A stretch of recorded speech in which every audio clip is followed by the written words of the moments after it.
Olá pessoal, tudo bom com vocês? Crianças, cuidadores, pais, responsáveis, mães, avós, tudo bem com vocês? Eu aqui de novo, na última historinha da série Conte uma História pra mim. Esse é o livro 7 que eu vou mostrar pra vocês daqui a pouco. E espero que tenham gostado das outras histórias. Se não assistiram ainda, podem assistir. São 7 livros contando com esse e com vários temas. Ao final eu sempre falo um pouquinho sobre a visão da homeopatia e hoje eu vou contar essa historinha para vocês. O Jardim Curioso, de Peter Brown, traduzido, né, a tradução de Mônica Starrell. Essa é uma da editora WMF Martins Fontes e uma tiragem exclusiva da Leiturinha. Bom, então eu vou ficar aqui atrás da câmera para poder mostrar para vocês, contar a história. Jardim Curioso.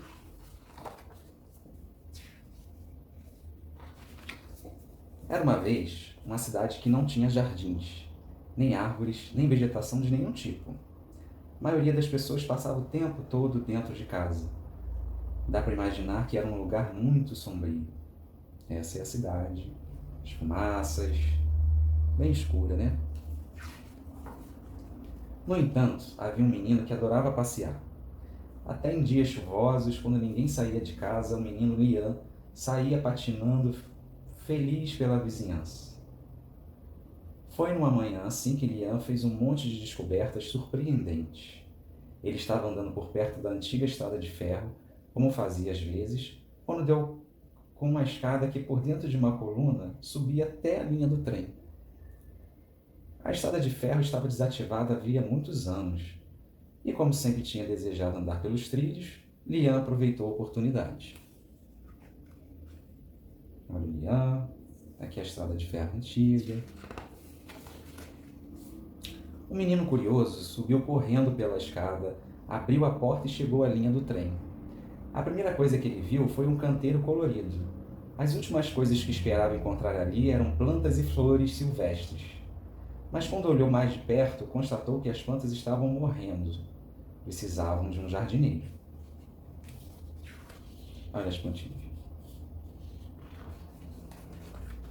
Lian não era jardineiro, mas sabia que podia ajudar. Assim voltou à ferrovia no dia seguinte e pôs as mãos à obra.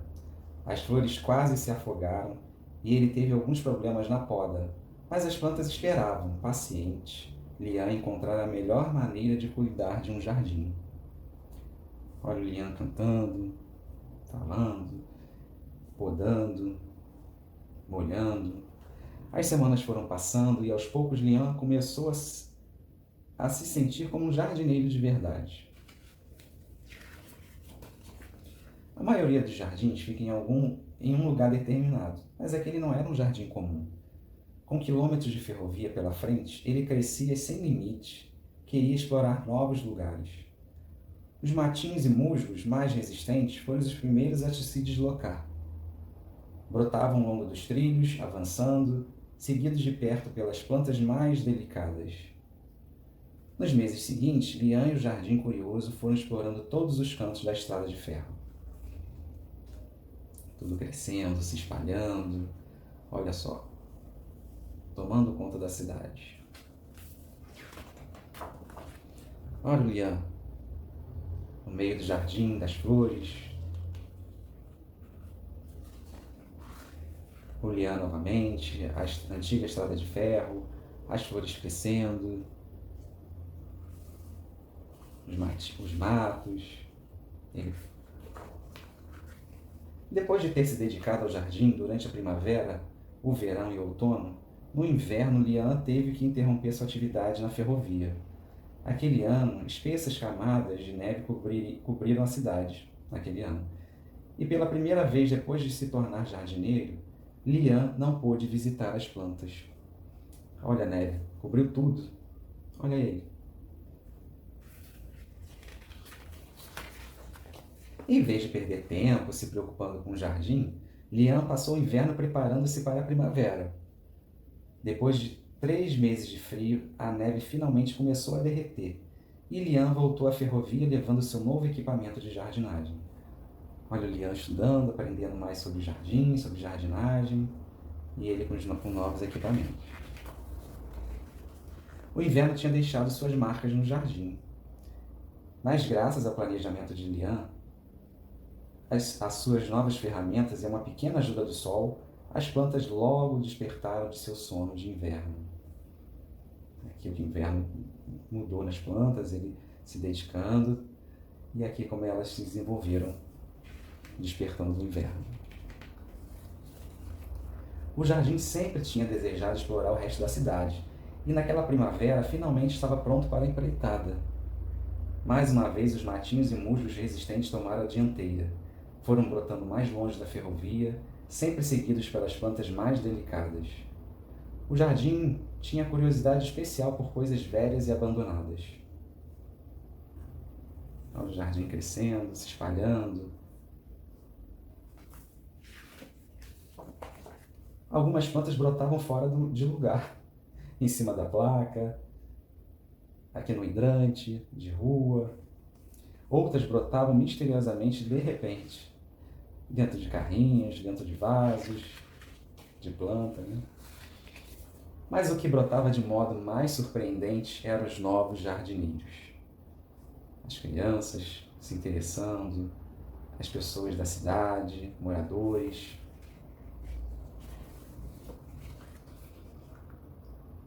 Olha só, o jardim crescendo em tudo que era lugar, nas escadas, enfeitando a cidade. Olha, na água, as vitórias régias, atraindo pássaros, sendo podados, formando animais, né? As pessoas podando, formando animais, dando formas de animais ao jardim. Muitos anos depois, a cidade inteira tinha florescido. Mas de todos os jardins, o favorito de Lian era aquele onde tudo tinha começado. Olha, Lian.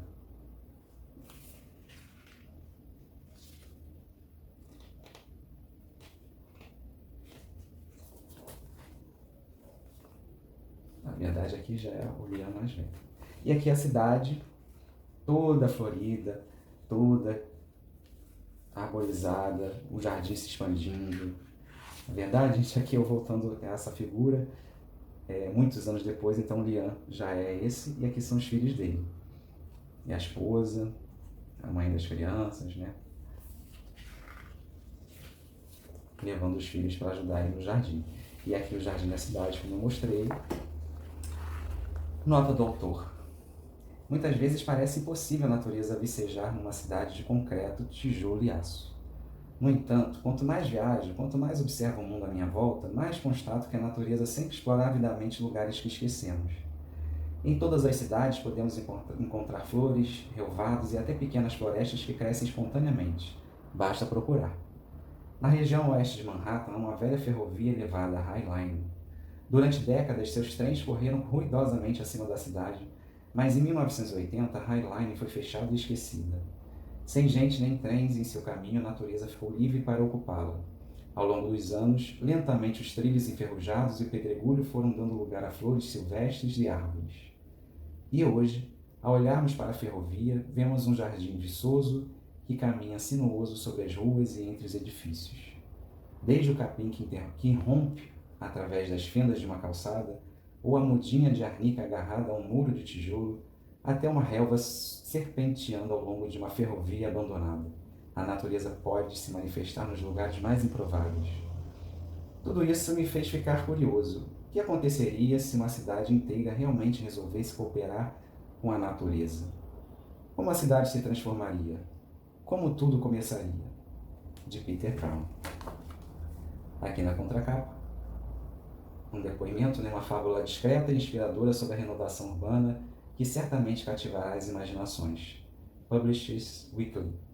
A busca de um menino por um mundo mais verde, um único e grande jardim. E aqui ele escrevendo um pouco sobre Peter Brown. Jardim Curioso. Então, pessoal, gostaram dessa história? O que acharam? Jardim, né? Na verdade, existem várias situações dentro dessa história. E pais, mães, cuidadores, que eu repito, Vocês podem utilizar essas histórias para criar situações, criar novas histórias, metáforas, né, que a gente chama de metáforas, quando a gente quer, quando se quer introduzir um conceito, introduzir uma ideia, vocês podem utilizar das histórias para ajudar essa criança a se desenvolver, a criar novas ideias, a passar o que se é cultural, o que se faz dentro de casa, como que vocês aprenderam, ideias novas, sugestões. Vocês podem criar personagens junto com as crianças. As crianças criem, imaginem, né? O que esse menino poderia fazer de diferente? Quais são as sugestões para vocês, para a natureza? Vocês em casa têm plantas, não têm? O que vocês poderiam fazer? Pode criar, não pode? Uma plantinha pode ser criada dentro de um vaso, né? Existe uma varanda, um jardim, enfim. E a ideia, né, de que interessante do livro, da natureza viva, né, a natureza que se expande, ela que tem, ela vai encontrando os seus lugares, né? A gente vê às vezes na rua, entre pedras, aquela pequena plantinha crescendo e você imagina, nossa, mas aqui não tem terra, como é que ela cresceu no meio dessa fenda e ela está ali se desenvolvendo, buscando a luz, buscando se alimentar, buscando água, buscando nutrientes para crescer e continuar crescendo.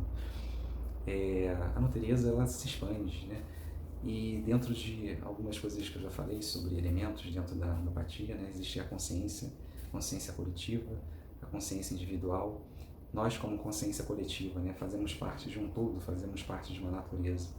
Falei um pouco sobre isso no livro da Invasão da Banheira e trago novamente a reflexão, né? Qual é a nossa participação dentro daquele que nos envolve, dentro desse ambiente que se desenvolve, que cresce ao nosso redor. Nós somos uma estrutura física e uma estrutura de consciência. E o que eu quero deixar para vocês, essa mensagem final, né, desse último livro, é que imaginem, utilizem a sua imaginação, criem, utilizem as histórias para fazer novas histórias, desenhem, crianças desenhem, participem, inventem, façam peças de teatro, dancem, criem as suas próprias histórias.